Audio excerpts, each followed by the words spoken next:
In terms of contemporary practice, despite the fact that my work has mostly been textual, I have tried every time I have worked on, when I was collecting texts throughout China, I have always attempted and tried to go to Taoist monasteries and interview Taoist nuns, asking them about this practice, whether or not, first of all, whether or not they practiced nüdan, second of all, if how they practiced it, and what was their background in this tradition.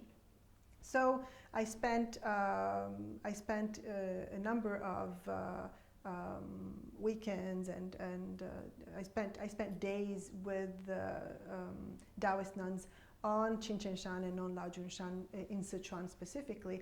And in asking them about their practice, I found out that yes, indeed, some of them, not all of them, some of them were practicing nüdan, and that they were both receiving instruction by masters, male and female masters actually, and also reading texts on their own.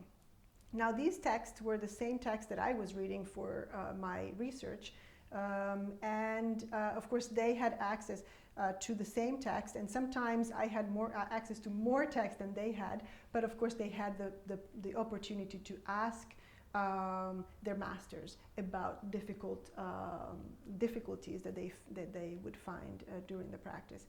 And so it was very interesting to talk to these nuns about their practice, and I found that many of them had achieved the first step that I discussed earlier, so the step of transforming menstrual blood into qi. This physically meant that basically they stopped menstruating. And they were talking about this in very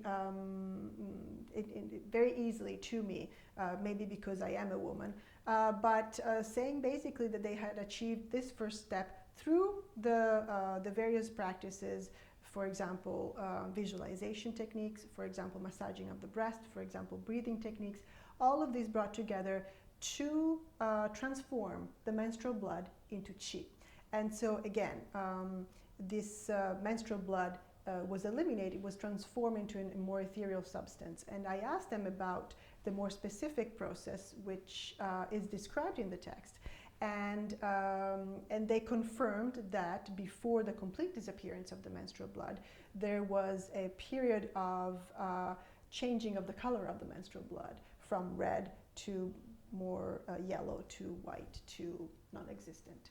And this was very specifically described by them, but also by the texts themselves. So I thought this was very interesting to me in checking that the text and the practice were going side by side. And they also told me that many other nuns across China, which I didn't have a chance to interview, had achieved that level of the first step. However, they all said that the first step is the easiest to achieve if you put your heart into it. And then the second step of transforming qi into shen was much more difficult.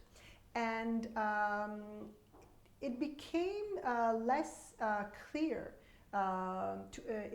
understanding what this second step actually entailed. And I had a specific feeling that they were all still working on completing the first step.